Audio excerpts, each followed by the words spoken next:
Hey everyone, Happy New Year. Welcome back to ADP. We are so glad that you're joining us for this special guest episode. I don't know if that's really a special episode, but boy, do we have some bomb news stories this week. Probably shouldn't have led with bomb, but definitely have some bomb news story. It is kind of a special episode. I mean, it is like our second anniversary of ADP. Like this is year number 2 of doing this and talking to people, mostly ourselves, but talking to people and the other, 3 or 4 people that tune in every week. That includes RobFuz, who has joined us tonight. Yeah. Hey guys, happy anniversary. Yeah, it's so funny. I guess every beginning of a year is your anniversary. So that's awesome. I know. Yeah. We started January 1st, 2 days ago. 2 days ago. We got almost 100 episodes. We worked really hard. We did that because we're old and we needed an easy way to remember it. So if our anniversary was like June the 3rd, like who remembers June the 3rd? Well, I would, because our anniversary was June 2nd. So if I can't remember the day after, I'm in trouble. That's awesome. Or really the day before. Well, whatever. Yeah. And Rob, thanks for coming on with us. Wow, that was really good. We'll talk about that drinking event now. That was really good. Okay.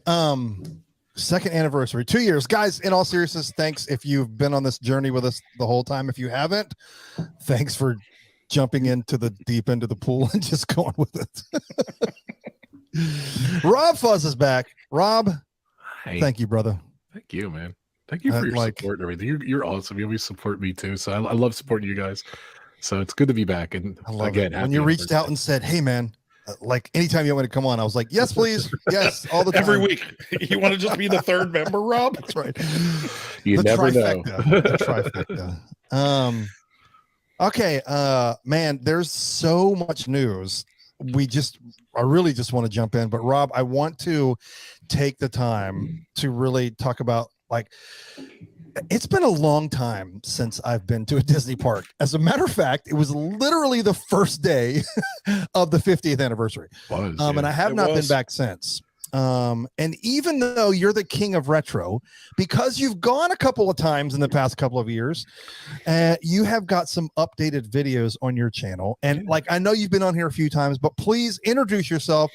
Share with people what you do, and I'll tell you how you've been so instrumental to our family as our long gap of going to Disney, and you've helped fill those gaps for us. So tell us who you are, what you do. Thanks, Steve. Yeah, I have a YouTube channel. It's RobFuz, RobFuz. Go check it out. I do a lot of, my YouTube as a kid was recording on VHS tapes, big old clunky VH tapes. And throughout the years, I had different camcorders and stuff. And I have a TV background like Dave, and I just love filming stuff. I just always fantasize about maybe one day I'll get a job and I'll be recording down here in Disney World. But I just recorded all the rides, and I've been to a couple different milestones over the years and everything. And I love sharing it with the world. So I do theme park retro kind of videos, and now it's kind of funny. I fell in love with trying to do 4K videos and stuff like that, and total opposite spectrum. And I've been trying to, I've been down. I was lucky enough to go down 4 or 5 times last year to Florida, and I just keep churning those out too. So and Dave is a big supporter of my channel, and I use some of his videos too. So I appreciate it when Dave lets me use his too. So check it out, RobFuz. Yeah, thank you so much. It's so funny because the last 3 times I went to the Magic Kingdom, Splash Mountain was not open, so I do use your video all the time, and I couldn't say properly goodbye. We're talking 2015, 2017, last year, I didn't get to see it, so but I do use your video, so thank you so much. It's probably good that you get to remember it in it its heyday, because everything I've heard from people who've been on it recently is they're really throwing in the towel, right?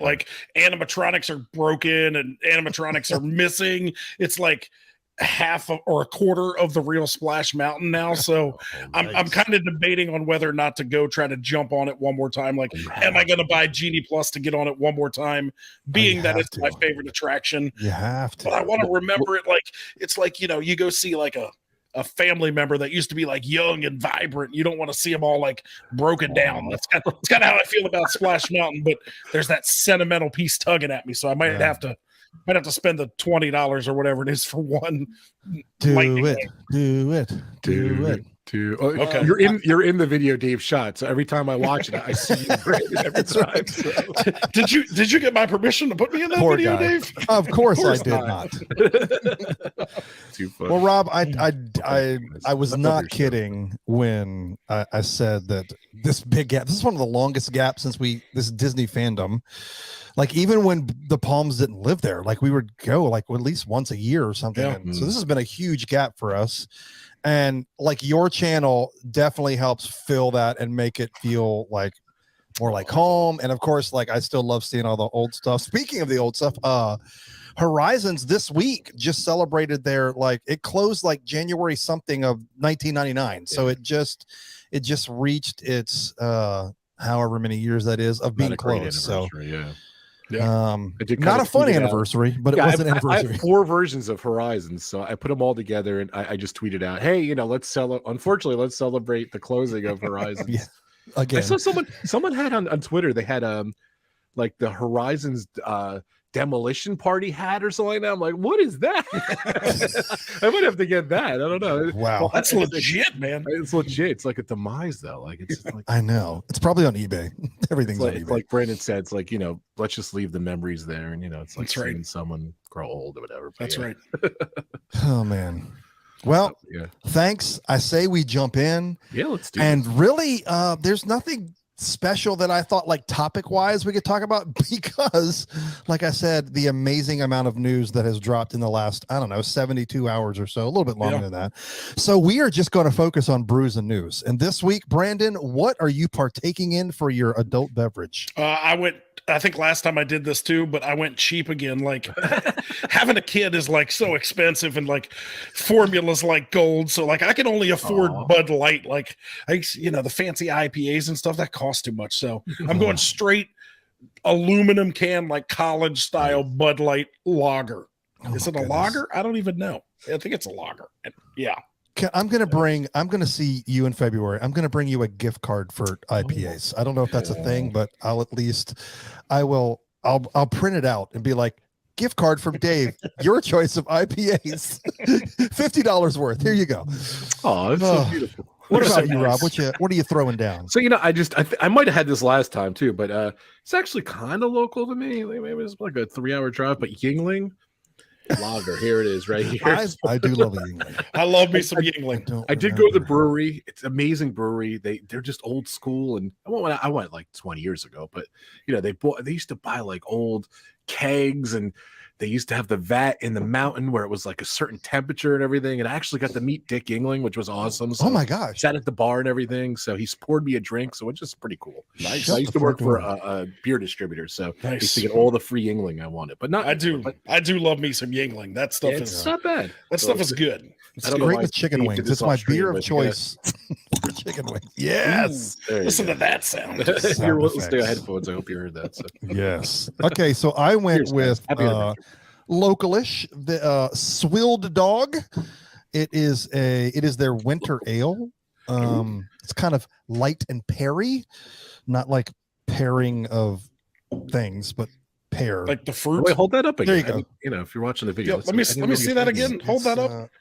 Well, I love their little look. They're out of West Virginia, so they're not too far. There's always like this fun little dog that's playing, and this is their winter. I found them somewhere, and I really got them for their Oktoberfest stuff, because the can was like was just a really cool looking can. It was like all fall with like leaves falling down and the dog playing. I was like, great. And then I was like, oh, they're kind of localish. So yeah, somewhere in West Virginia. I don't know. My half of my family's from there, half of Kim's family's from there. So it's kind of like home. Sure. It's like home. Yeah, I agree. Home. It's like home. Cheers. Okay. There's the drink. Cheers. Cheers. Happy anniversary, guys. Yeah. Thank you. Yes. I don't have any cheering, so I don't. Here we go. Yay! Happy anniversary. Perfect. Okay. I guess we should start off with the 50th is officially ending after 17 years. Did you ever start? I'm so sorry. I'm not sure. I don't. They haven't had any kind of opening ceremony, so I'm not sure that it has yet. I'm just kidding. Sorry. If we were media, we could have gone to the opening ceremony, which was like the day before. And then when we got there, the fanfare was like, "Here's a free poster when you leave." Remember how weird that was? Going It for was the beginning of the nothing? anniversary. It was so amazing. You guys came on one of my shows. And Yeah. you guys were awesome. I was so happy for you guys, and then I don't know. And then I never went back. And then it was so disappointing that Dave stopped going to Disney altogether. That was not the intent. So yes, March 31st is their last day. But because of that, I was cautiously optimistic, hopeful anticipation. What are some great like adjectives that like we would get some fun, cool announcements. Yeah. Well, Well, this week we did.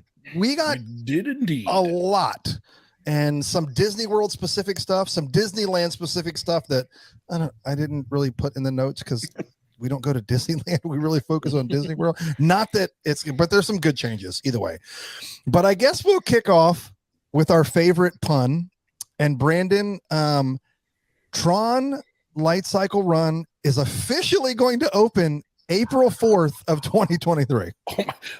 I saw this news come out and it said like opening, and I fell out of my chair. I literally fell out of my chair. But yes, April the 4th of this year only.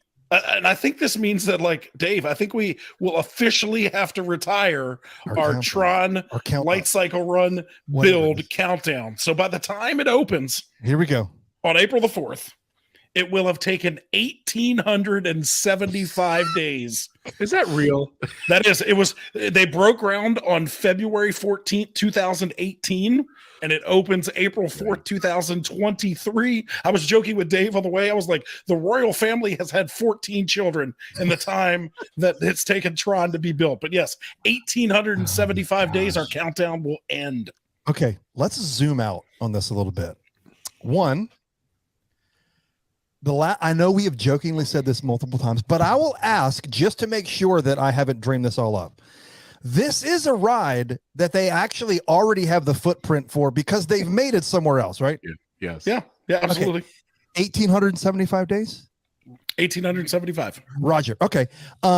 Two, we talked about this pre-show. Brandon, I was like, the first thing I said when this opened, because you talked about our countdown, 1,800 plus days, almost 1,900 days. And I began to immediately think, I was like, well, how long was the train closed? And then you said, when you guys moved to Florida, the train wasn't open then.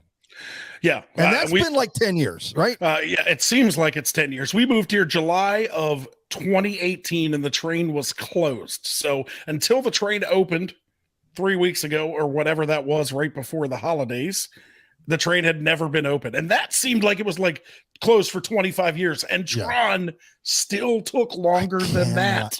I cannot process that. I cannot.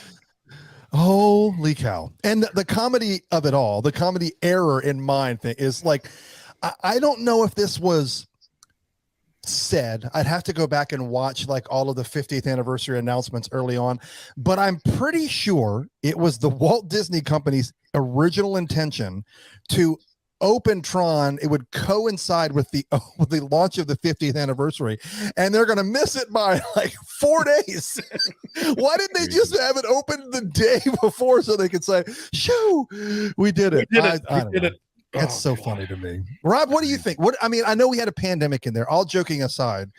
What do you think I know that these rides go through extensive testing, but it's hard for me to process, Rob, just the simple fact that this was not something that they had to dream up and build like everything else. And it seemed to take long. Now, I'm sure a lot of this had to do with getting supplies and parts and things needed, I'm sure. But what do you think is something that maybe we're overlooking that could have been a part of why it took so long? I don't know. When it came out in Shanghai, right? Shanghai is the and when I saw that, I was like, oh my God, that ride looks incredible. I loved Tron as a kid. It looked incredible. It was always my dream to go on that. My dream was to go on it, but that and Ratatouille, those two rides in a million years, I didn't think I was going to be able to ride those rides ever. And then just the cool thing is they brought them both over. But I don't know, like that. I know you guys talked about it last time, your last show with the train, but they are kind of, it does kind of go through it and everything. And yeah, that's a unique aspect. I don't know. It's just it just blows my mind that it took that long. So, oh, by the way, they are advertising that come for they're really pushing the 50th anniversary on like the commercials and everything. I'm like, what do you get? Like if you go to between now and like April, like you get nothing. Nothing. Like, it's not, like it's like such a gimmick at this point. It It's is. sad. I love Disney. I love the whole. I went to the 20th anniversary. I think I went to the 25th anniversary. Birthday cake. I love Eddie's celebration. Yeah, the birthday cake. I love the celebrations and stuff. But man, and look, the pandemic and everything really didn't help and everything. But yeah, man, it did take a big beating and everything. So Yeah. it's just sad. It's so funny that it like literally it's such a tease like a couple days after. Yeah, it's baffling. Like it just every time I see it, whether I'm on the People Mover or we're walking by over there by the Speedway, or and Matthew and I went on the train when he was here visiting between Christmas and New Year, and like it is cool. Like the train goes through the tunnel, and then there's little windows that peek out into the courtyard of Tron. So it's very like there's nice plants. Were they open or they were covered? They were open. Like you could see into the courtyard of Tron when we went through. So it was super awesome. But like it didn't take 5 years to build a tunnel. Like what have they been doing? So I'm excited to see it. I'm excited to see how the cast the cast member previews, because I got a lot of cast member friends, and for some of the rides you can bring guests. Some of you'll them be on that ride in March. 100%. Yeah, I mean, hopefully I'll be able to get on at a cast preview or a pass holder preview. I did get a reservation for the 4th, obviously before it's sold out, because obviously now it's completely sold out. So wow, that's awesome. One way or another, I'm getting on that ride by the 4th of April. I can't wait to see that whole area too. Like it's just kind of like you look on a map, like an overview map and everything too, and it's just kind of like what's back? Like what are they going to even put back there? I think they're like that gift shops there, and then it goes into that court area too. Mm-hmm. I don't know. My only number one gripe with that ride is, Shanghai I think has space limitations, but this is like an exact carbon copy of that ride. And I actually watched the ride today, like on YouTube or yesterday. I was just it was popping up on feeds and everything, and it's kind of short. I'm gonna complain already. Like they have all that land over there. Like they could have did whatever. You know what I mean? So that I could have understood if they made it a longer, bigger experience. Then look, it's different than the other ride and everything, but it's a carbon copy, right? So kind of interesting. And then alongside of that, which, obviously everybody's either excited or they're still laughing and bashing. And I mean, I read tons of them. They're like, great, you're going to wait in 6 hours and the first couple of days. And I was like, well, it's probably going to be a virtual queue, which I think it is. But either way, they're like, and we'll figure out how many times it's actually open versus breaking down. I'm like, no, Disney gets no break. No one gives them a break. Like, like, guess what? Things break down. It's like, I promise you they aren't doing it on purpose, but I get the hammering. As of lately, I felt like Disney has kind of deserved it. But the tide seems to be turning. Now, alongside of this, what's kind of been not really on the radar, and I'm sure it'll be talked about more when people begin to experience it, and that is, this is the first time in any U.S. Disney park that they will require mandatory lockers for the attraction. So Brandon and I have been on, well, you probably seen it, Rob, at Universal. I know Velocity Coaster has it. We have a ride at King's Dominion that has it, and so I think it's going to be like smooth. 4 rides with restrictions. I think Harry Potter, the Hagrid's, the Velocicoaster, a lot of them do. So you got to remember too. God, I'm sorry, Dave. I didn't mean to interrupt you. No. I was just saying that, like, that's going to be a new thing for people in the park. They're used to Disney is probably the best park about bring all your crap on the ride with you. Like, and so that's one of the things I've always loved. But I get like this ride goes over people walking. It's a different experience. If you think about all the other major attractions at Walt Disney where they're kind of off, Everest doesn't have people hanging around. Like even when you come down the main drop and spin around, like there's no people there. And Splash and Space, they're enclosed in their own building, so there's not people. So I think it's going to be a different experience. I think it makes the line, the queue, a little more exciting. Like it builds the anticipation for the ride. Like you can see the ride going by, so you're like, man, I can't wait to get on that. But it is going to be interesting, and I see humans at Disney who can't figure out how to do things right. So it's going to be interesting to me to see how they do with figuring out a locker system before they can get on a ride, because there's people at Disney who don't know how to carry their Casey's Corner hot dog to the table. So it's going to be very interesting to see. But when we went on the Velocicoaster at Universal, like it's pretty seamless. They got the system down. Like you get to the lockers, you go to the screen, you push the button, it gives you your thing, you throw it in there, and you go around the corner and get through a metal detector and get on the ride. Yeah. So hopefully it's pretty streamlined, but it's going to be a learning process for people for sure. And I know that I've seen a lot of questions pop up. They haven't announced it, but I'm sure it will be free. They will not be like your Busch Gardens that charges you for your locker for everything that you need to do. So yeah, got to be kind of different. So kind of a twofer of new experiences. A couple weeks ago, I would question there. that if they were free or not, but not now. So yeah, under different management. Yeah, touche. Now, I got a question. I just literally thought of this while we're talking. Here's a stupid question. I don't know. Is this ride weather permitting? Like if there's like rain, is it closed? I know it's undercover, but that's a good question. That is a good question. Wonder, like monsoon winds that go vertically. I guess I would imagine lightning wise, it probably would shut down. I think rain, it probably can still operate just because it has the cover. But lightning, obviously, you're still exposed a little bit, for a little bit of time. And if lightning strikes that metal structure, that's not good for anybody. So I would imagine lightning would shut it down, but not just rain. Do theme parks operate the same way sporting events do? Like, so if it's within like 8 miles is a 30-minute mandatory. Okay. Yeah. Yeah. Well, you know what? I learned that when I did my event in Universal about lightning and stuff like that. So. Yep. As it turns out, pretty crazy weather goes through Florida every now and then. Yeah. Just every once in a while. It's not that critical. It's like a mile. If it strikes within, a couple miles, 5 miles. I think it's 5 miles away, something like that. Yeah. Which is not miles, kind of extreme, but yeah. I'm super excited about Tron, but not anywhere near as excited as this next announcement that came out. Because obviously we've talked about this on the show. It went away, and I think it's safe to say it broke my soul when it went away. Wow. Real quick, I have another stupid question. Like, where did they announce this stuff? Like, it was just I saw the announcements, but was it a shareholder meeting, or was it just willy-nilly announced? Gosh, I think they really just dropped this on Twitter, right? Yeah, I think like it broke. Like people got word of that Disney Parks was going to drop it, and like the big Disney bloggers were like, hey, this is coming out, and then obviously Disney Parks then officially put it out. I think the only thing Disney Parks put out first was actually that like code for Tron that had all the dates in it, like when Magic Kingdom opened. That was the only thing that Disney Park put out first, and then everything kind of just started dropping. So because it was like a rumor thing at first. Yeah, it was like rumors and then leaks, and then they were obviously like, well, because the second high score was like it led to like March 23rd, 2023 or 20, I forget, but that turned out to be wrong. So I don't know. People read maybe the graphic designer to put it together should have chose like August or something, because that was a random date. I was like, and then when it turned out to be April, I was like, that was too specifically close to like a date in March for you to not I don't know. I thought that was weird.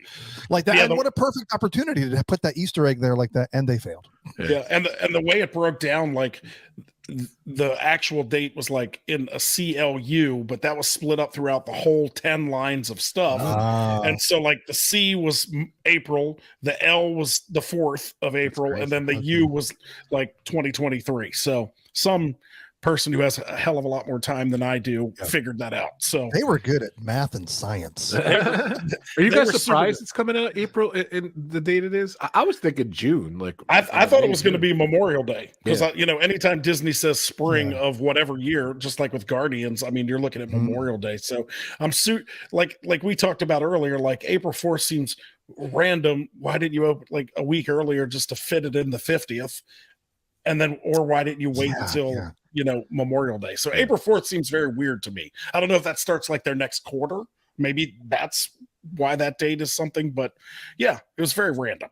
I mean, you can't help but wonder, and this is obviously just a big wonder, but as Bob has replaced Bob, you can't help but wonder what those meetings were like, you know, and if Imagineers are telling them, you know, if he asked a specific question, well, when can it be ready? Right. And they said this, he was like, he may have just said, well, then that's when we're doing it. Right. Yeah. I mean, if they were trying to get, you know, they've had some challenging press lately, you know, and it's like, you know, and there's this piece of, I mean, like, I know it's still like really recent news, but it kind of felt like, yay, Iger was back.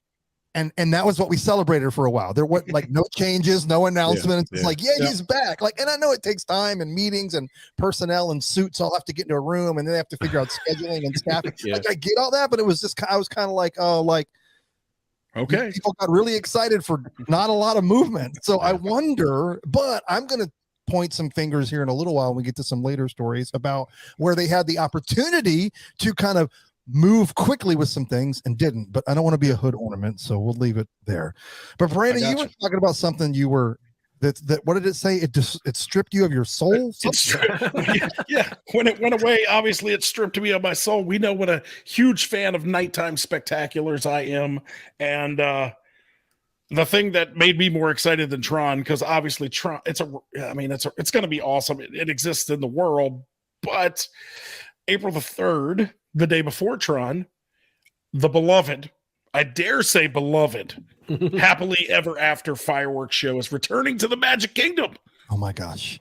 Like, this is probably the most exciting piece of news that came out of this cluster of news for me. As soon as I heard it, I went and booked my park pass for April the 3rd. I don't care how crowded it is. I don't care. I will be there to see the first show of Happily Ever After when it comes back. Mind you could still sit in the porch swing in your backyard and watch it, but I get it. I get it. You want to be there. I could see the fireworks, but I can't see everything else. I didn't read the full article. Like, I feel like there's going to be some changes, right? But it's going to be the base of the original song show. And the story is going to be the same. So what I kind of imagine is it probably will start the same, right? And then they'll have the middle sections, what's going to be different. The movies, you know, like the Pirates of the Caribbean section may be different. They're going to find some way to incorporate Frozen 2 from Enchantment, I think. Encanto. Like, you know, Encanto, some of those different things. But I think the bookends of the story, because it was so iconic and people loved it so much, I feel like the bookends are going to be the same. Yeah.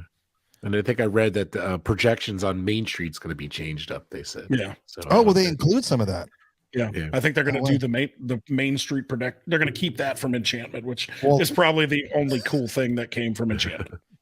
Was it though? Because it was really kind of like, I was kind of disappointed. I don't know. Like, why I say that is the first time I ever got to experience that was in Disneyland when they did the Mickey's like dance party. Like, do you guys know what I'm talking about? And like, so I stood halfway down Main, and like the projections that they put along the side of Main Street for that were 100 times better than what they did for what is Enchantment. I don't know, like, so I'm hoping they spice it up a little bit, because that Mickey's dance party thing was dope. It may even still be going on, I'm not sure, but yeah, that I thought that was like, so when I saw that at Enchantment, I was like, well, that really sucks compared to what I was expecting.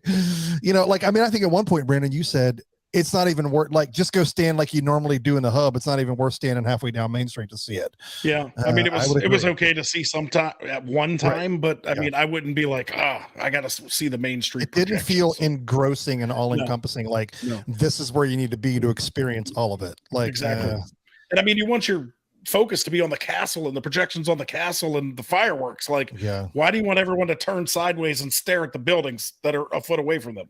That never made sense to me, but I'm excited about the show. I can't wait. Awesome. The song, like, it makes you, to me, like, there's an emotional connection to Happily Ever After. Like, when I heard the first note, like the dun dun dun dun dun, like, to me that was like it hit me. Like, Enchantment is nothing. Like, I'm like, all right, this thing's 17 minutes. How much longer do I have to wait? Like, ouch. I like the end of Enchantment. The last about 30 seconds is the only part I really like. And so yeah, I can't wait for Happily Ever After. I love the song. I think the song is awesome.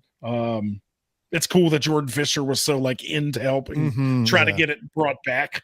You know, and I think it's one of those things they actually listened to the hardcore Disney fans. Like, we want this back. Like, we had an emotional connection to it. Please bring it back. And then, you know, it finally ended up happening. Yeah, it's interesting. Like I mean, Wishes is what we had a huge connection to for so long, just because of the longevity that had. And I had mixed emotions, but I would say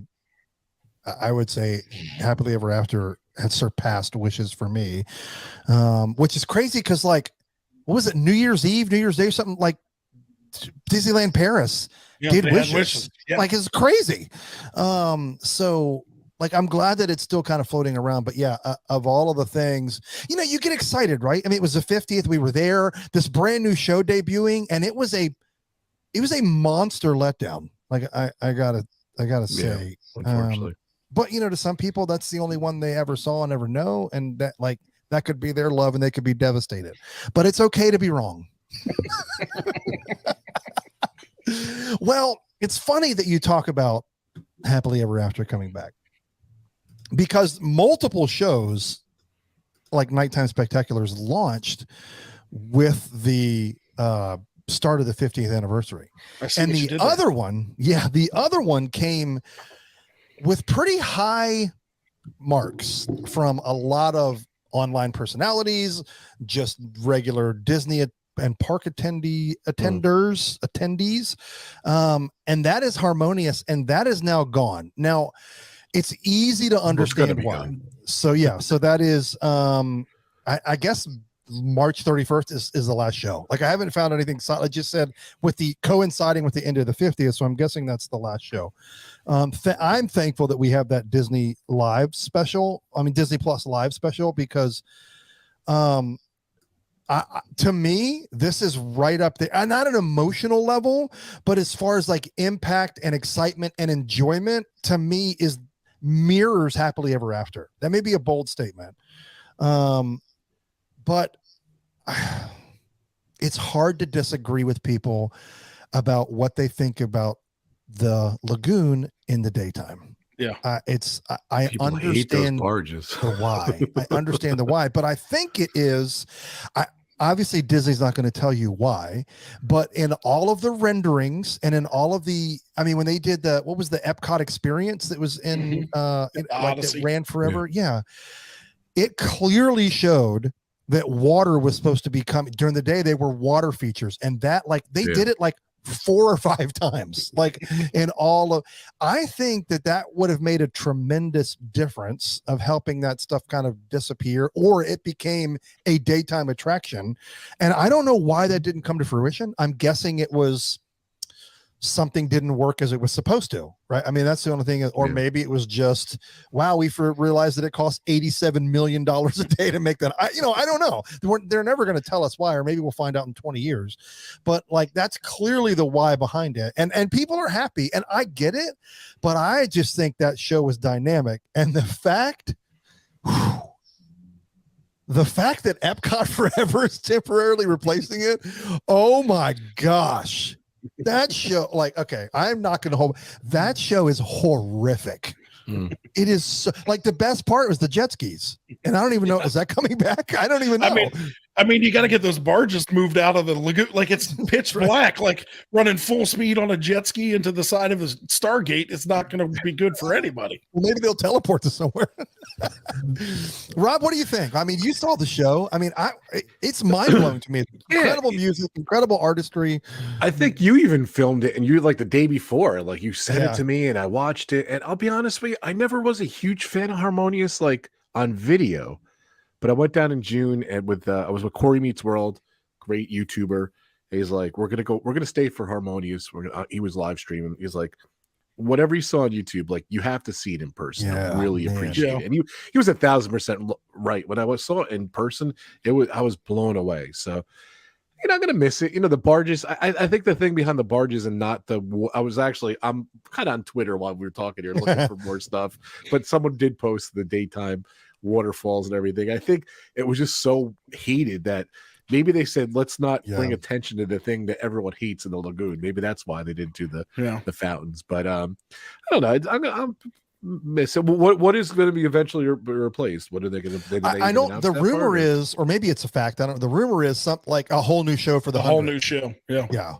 For so I'm guessing it's going to be, and that's fine. Like it doesn't look. I think it's safe to say, right? And I want you guys to chime in on this. I think it's safe to say that these long-running nighttime attractions are a thing of the past. Now, that being said, Harmonious was meant to be a long-running attraction, but it's not happening, and that's fine. But I mean, we saw it with Wishes was here for 20 plus years or almost 20 years, whatever it was, and then Happily Ever After was a good chunk, but then that went away. But now it's coming back, but it'll be a little bit different. So I think, in my opinion, I think that like maybe it's just going to be a couple of 3 years here, a couple of 3 years, and they just keep changing, which I think is great. I mean, I like it gives the like creative people to chime in and like make amazing things to wow guests, and us lifers that like to go and see the same thing every time, it'll be a new experience more often. So I mean, what do you guys think?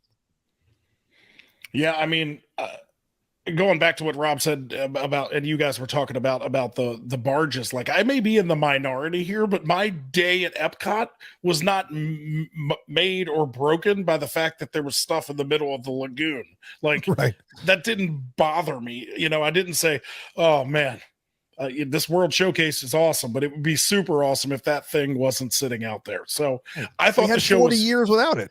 I thought the show was special enough that like I could overlook the stuff in the lagoon. Yeah. To me, it was one of my favorite shows that Disney has ever done. And like Rob said, like you have to see it in person. We watched it when we went down for the 50th. We watched like the very first broadcast of all the streamers.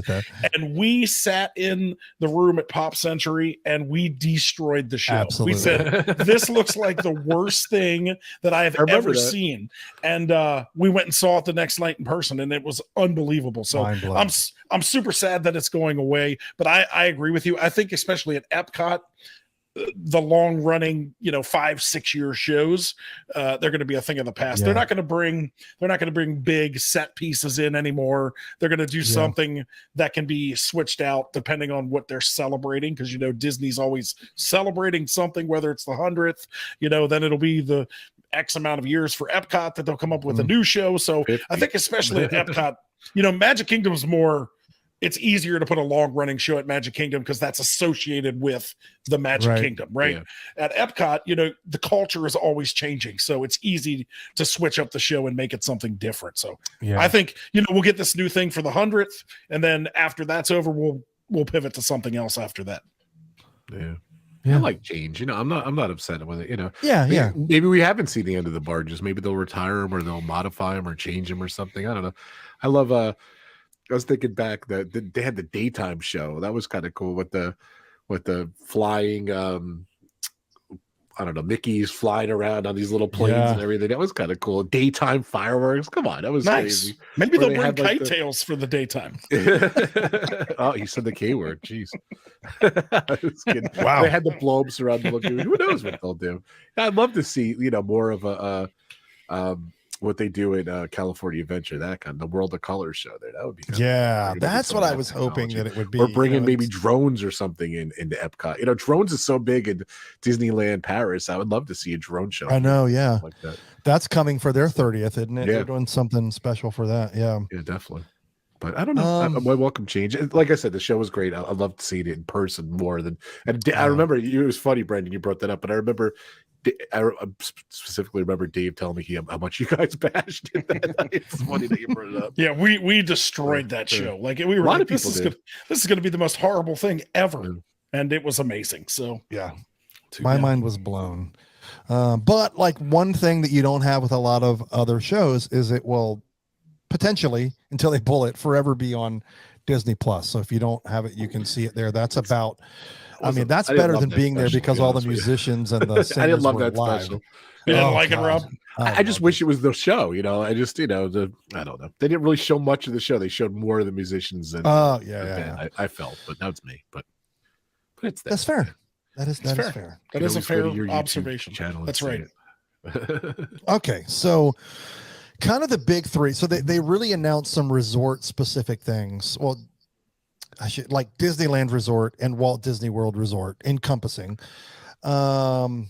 of three really kind of new changes that are coming. I want to be careful of how to say this because I'm hopeful that this isn't all of the stuff that's coming.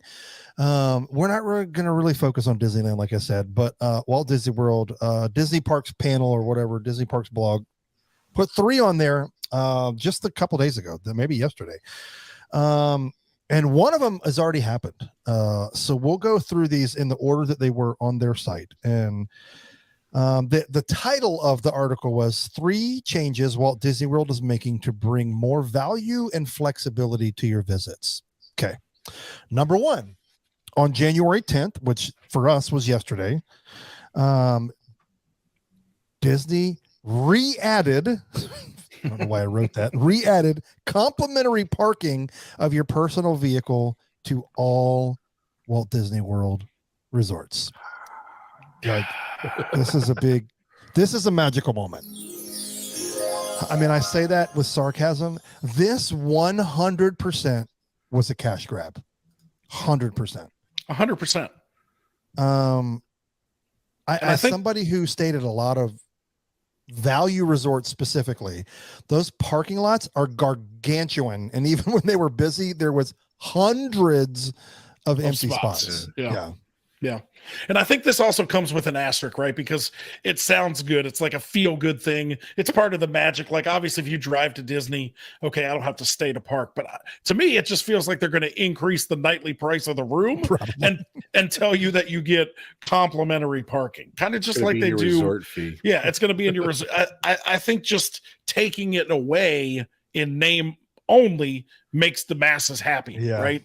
But I feel like Disney's not in the business to lose money, right? So if this was making them money, they're going to find another way to do it. Yeah. But it's a good show of faith, right? Like we love our people. We want you to stay on property, and we slowly took away all the benefits of staying on property. Yeah. So here's something we can give back to you to entice you to come back to property. Yeah. It pissed a lot of people off. Yeah, I was a lot of people pretty outraged. I mean, because it was now here's where this comes from. This is not an abnormal thing. Like, I mean, I'm going to give Disney credit that like this is not something that is like foreign to like Disney. Only Disney do that. But where you typically see this is in cities where every parking space is like a premium, right? Because there's just not space. And one thing that Walt Disney World benefits than any other of their parks globally is the amount of space that they have. So like, I get it, like Brandon grew up in Maryland, and we had several times where we went to Baltimore for games or whatever. And like, when you go and stay at like those hotels, it's like parking's at a premium. I mean, there's no wide parking lots, they stack them, right? And so for them to, hey, if you're going to bring your car here, we've got a metro system, you don't need a vehicle. If you're going to bring your car here, well, unfortunately we have to charge you to park to try to keep people away. Well, that just isn't an issue for Disney. There's more parking spaces than rooms. I'm just going to throw that out there. And the last time I checked, every family member's not staying in an individual room. So I think we're good. So yeah, that was my problem with it. Like, it kind of went along with what other hotels in other major cities, and it doesn't have to be a major city. I'm sure there's podunk areas that they just charge a park because it's a way for the hotel to get more money. So the asterisk on that for me is that was just another way for Disney to get more money. And so I think this brings back another great perk as somebody who almost always rents a vehicle when they come to Disney. Like, this entices me more to now save my $25 a day to stay on property.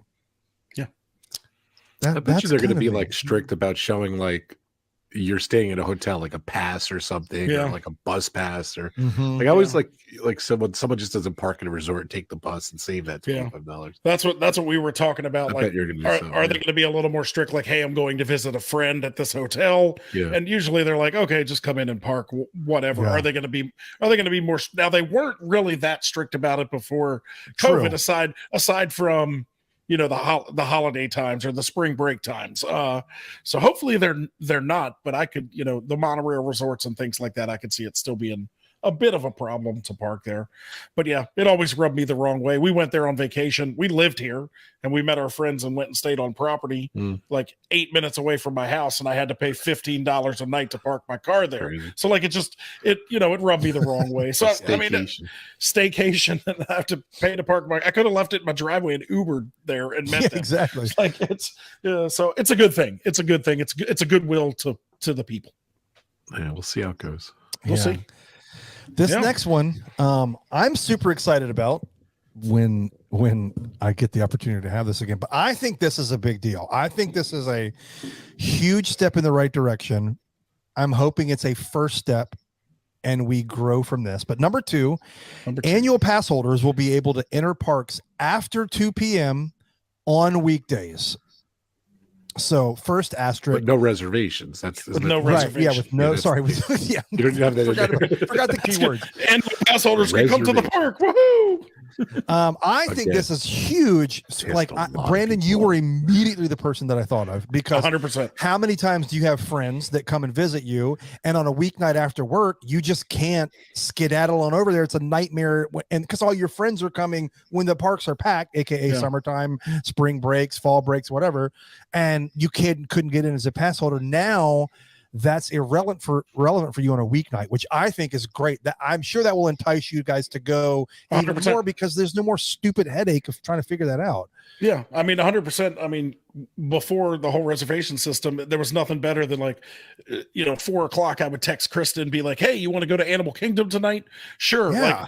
All right, I'll pick you up on the way home and we'll just head over there. And, for the 2 hours before it closes, you didn't have to worry about, all right, let me jump on there. Let me make a park reservation for both of us. Now it's just go. And the great thing is that it's all the parks, right? Except for Magic Kingdom on the weekends. So I don't really go to Magic Kingdom a lot anyway, just because it's such a pain to get into. So this doesn't really affect me that much, because I can go to any other park after 2 o'clock without worrying about anything. So for an annual pass holder who lives locally, this is a huge step in the right direction. Yeah. Now I will break it down, because I've only had a traditional annual pass. I know, Brandon, that's all you've ever had, even though you live there. But the one thing that it's important to, like, some of the fine print to talk about, if you are a Florida pass holder, like, all of your blackout dates are still going to apply. You can't just be like, oh yay, we can just go anytime after 2 on weekdays, and no, that's still going to apply. And then really the elephant in the room, which I'm going to harp on, Brandon and I talked about this briefly before the show, is it said, and I quote, that this will happen beginning in the next few months. What? What? Yeah, I don't get that. Like, nothing changed. Like, this isn't like, you don't have to print out a special pass and laminate it. You no money has to exchange hands for that. I don't understand why this couldn't immediately have been implemented. Then I decided to zoom out a little bit. One of the things Brandon and I talked about, I said, okay, let's talk about scheduling, right? I mean, they don't know what to expect and how much more people could potentially come to the park. But I was telling Brandon, I worked at Apple, and that was before I had my career where I was just salary, and the schedule was 3 weeks in advance. So okay, when they made this announcement, why couldn't they say in a month and given a date? Right. In the next few months, that could be summer. Now Brandon was like, I think it'll happen in February, which I hope, but to me, when I read that, I'm all like, what? To me, I was like, they just announced this for people to be like, finally. But my question is, when is the finally? Exactly. When and Disney's famous for this, right? They're very good at being vague, right?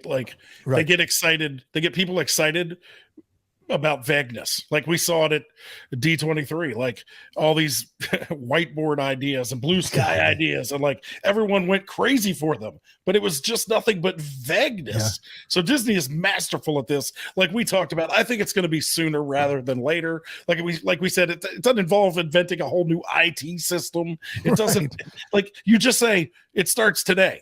They started parking immediately. The story came out, they turned off they hit the button that said, don't charge them for parking anymore. It's the same thing. Starting next week after 2. And again, most pass holders are outside of Florida, right? So it's not like if they said, hey, we're going to do this next week, that 90% of their pass holders are going to take a vacation to Florida to come after 2 p.m. to the parks. Like, it's not going to be that much of an influx of people because you got your blackouts and then you still got out of state pass holders. So yeah, we were laughing about it, just saying like, why the vagueness? Just say March 1st. I mean, I could see this coinciding after the 50th because they're still, like Rob said, they're still that makes sense to me, playing those commercials to come experience the magic that's not really different than the magic of any other day at Walt Disney World. So I could see these going into 2023 for the 2022 anymore. I mean, we're now in the 57th year of the 50th anniversary. I hope they've started planning the 60th because it's right around the corner. But I can see this happening. Not a pass after holder. That. Yeah, Rob, I know you're not a pass holder, but this is a great move by Iger and DeMauro, right? I mean, this is just like I'm not a pass holder and I'm excited. Yeah, I picture like the dust cleared. Iger came in saying, "All right, what's the 3 biggest gripes that you guys have? Let's fix them. Let's just do those 3 biggest gripes. Let's fix them." You know, so yeah, I'm just happy for my season pass friends. You know, they're just, you know, I couldn't get a reservation or what, you know, this or that. Right. Whatever. Yeah. So, you know, I mean, think about that. Like when you were in town doing your stuff with Universal, right? I mean, like imagine if you had vlogger friends that you couldn't see because they couldn't get a freaking reservation. I mean, it takes that. Look, we all know that when it comes to a Disney vacation, like there's a whole lot less of that free spirit, like, you know, like fly by the seat of your pants. I mean, I had kind of figured it out, like pre-pandemic, kind of figured out how to kind of be able to do that and not like going as often as I did. I'm like, we're not gonna plan anything today. I just want to go and hang out.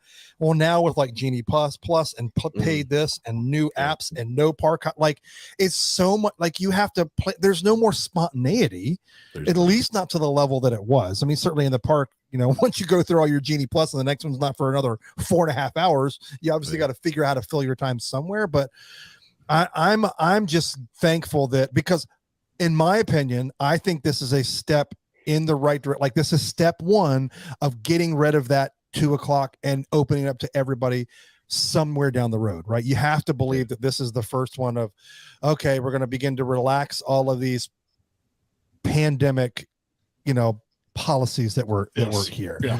Do you think the reservation system will go away at some point? Nope, never, ever. No, never. Yeah, we've talked about this a couple times. I don't think that that's ever going to go away because, I mean, we've all worked at specific jobs, right? And it's easy to send people home, right? So if you know how many people are going to be at the park to start the day, you can staff accordingly. And then if people leave your park, you can say, all right, who wants to go home? So, you know, it happens in the restaurant business all the time. Like, hey, it's Friday night. It's going to be super busy. We're throwing everybody on the floor tonight. And then if it ends up being dead by 9 o'clock, people go home. So I don't think it's ever going to go away. It still helps with staffing.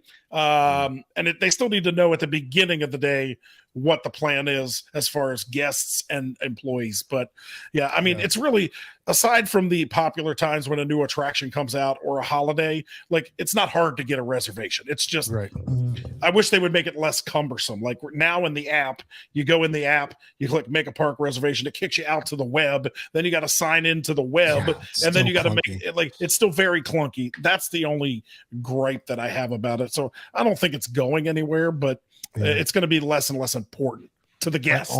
My only hope is that, because, you know, like we haven't talked about this in a long time. There are still, like, I'm going to mess up the term. Like the parks are not at full capacity yet. Correct. There's still capacity limits. Yeah. They're like, you know, I know it probably doesn't seem like that, but they definitely are. And that's clearly a staffing thing.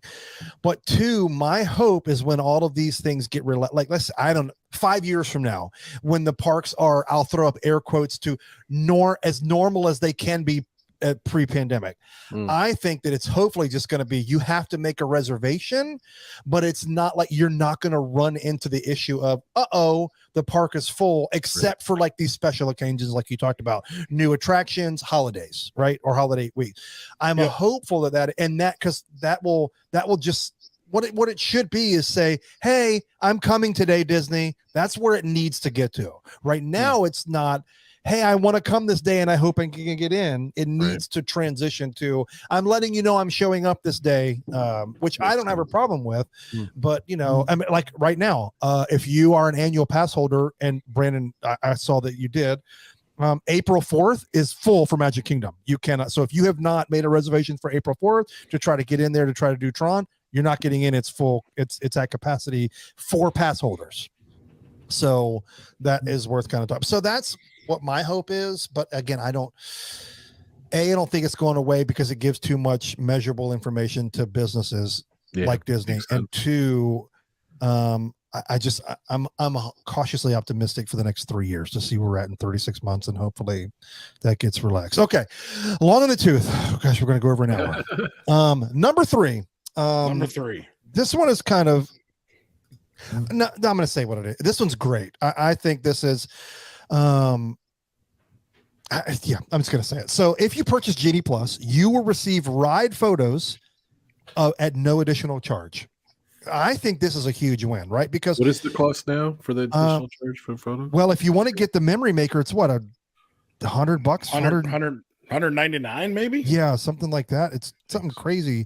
Maybe it's cheaper for like the week that you're there or the day. No, I don't even know how it works. I only know that a pass holder cost. But yeah, it was $169 forever. I don't know if it's gone up since then, but yeah, it was never included. So you're paying like Genie Plus, and then you go like, oh, here's my ride photo, and it's got the letters all the way, the words all the way across.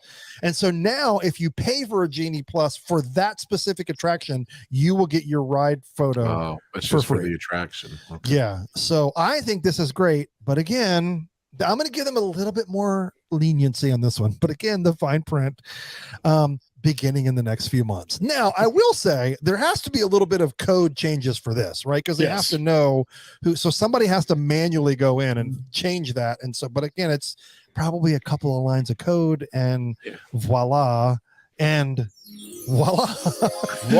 there. But so now let's just call it what it is. We'll push back from the table, and I will say, a lot of this was people were probably feeling like me. Okay, Iger's back, but nothing's happening. No, why aren't they saying anything? And so they found, a few things for us and a few things for Disneyland Resort, which are all fantastic changes. But unfortunately, other than the parking, the rest of them are just vague. Now, fingers crossed that we'll just get through the 50th so they can continue to make whatever extra money that they wanted to through that celebration. So I'm hopeful that the beginning of April, and I'll talk about why I'm hopeful for that, but I'm hopeful the beginning of April, once we transition out of the 50th and some new things open, that this kind of stuff will be implemented fairly quickly versus, because again, like I said, it is January 11th today. 3 months from now is what? Middle of April. So that's technically after the 50th, but like, what is few months? Like, that drives me crazy. The vagueness of it. To me, September's in a few months. I don't know. Are they doing anything for the Disney 100 in Disney World? I don't think they really are they? Yeah. I don't know that they haven't talked about it, and I wonder if it's just like, I think it's if I was a business owner, I would want to downplay it as much until April. Really, to try to get all of that revenue that I could from their 50th anniversary. But yeah, I'm fairly certain that the Epcot show will have a lot to do with the 100th. But I don't. Sorry if you hear that jet noise. We live really close to a master jet base. Sound of Freedom. Nothing that I remember when they talked about all this kind of thing. Matthew and I are actually going to go. Rob, how far is it for Philly for you? Yeah, I want to go. If you guys go, let me know. Yeah, we're going to go. So if I would love to coordinate that with you. It's like an hour and a half or whatever. Oh, easy day. Yeah, well, I think we might take the train up there and do that. That'd be cool. Heck yeah, I want to go. So let me know. I want to vlog. Okay, so to wrap this puppy up, I think that's a great change. I'm excited about these three things, especially for our Walt Disney World Resort. Hopefully, like Brandon said, they're sooner than later. But I will say why I'm hopeful is, as much as I've been joking about not being at Disney World since October 1st of 2021. Was that 2021? Holy crap. Yeah. We are finally going to Florida. Now, it's really, we're going to sneak Disney in there, but my co-host and partner in crime had a baby almost 6 months ago, and we have not seen that beautiful thing. So we rented a big house with a pool, and we're going to go stay and spend a spring break with my brother and his wife and his baby, and we're going to go to Disney. And what's great is everybody's coming. And I know Brandon and I have talked about this so many times. My wife hasn't been there since they opened. Like, she hasn't seen Pandora, Rob. Wow. She is not. That's how long it has been since she's been there. So it'll be a whole new world, literally, for her. It's great. Yeah. So It's going to be awesome. I can't wait. Finally going back. Rob. Yes. Man. Rob. Thanks for having me. So thankful. Happy anniversary. Yes. Very cool. Thanks. I'm glad you came in a week where there was tons of Disney news. Yeah, there was tons of stuff to talk about. I feel like this episode, we were not like the Statler or Waldorf of Disney people. We were actually like excited about stuff. It was not like grumpy old men talk about Disney. Yeah. So sweeping huge changes, which I think will just lead to more changes. Yeah. Rob, youtube.com/RobFuz. Go there for all of your retro rides, but also some new also ones. some 4K rides. Yes. Yeah, and I do a live show for random Fridays. I do a live show too. We have a pub talk. You guys are so I do some live stuff. Everybody tune in. It's awesome. Yeah, thank you guys. I appreciate it. We love some. I need to have you guys back on. I was thinking about that today. Yes. Well, you invited me to pop in a couple weeks ago, and it just didn't work out over the holidays. We were so much going on, but yeah, I love that. Anytime I can sit around and drink, it'd be fantastic. Thanks, guys. Guys, go check out Rob's channel. It's truly amazing.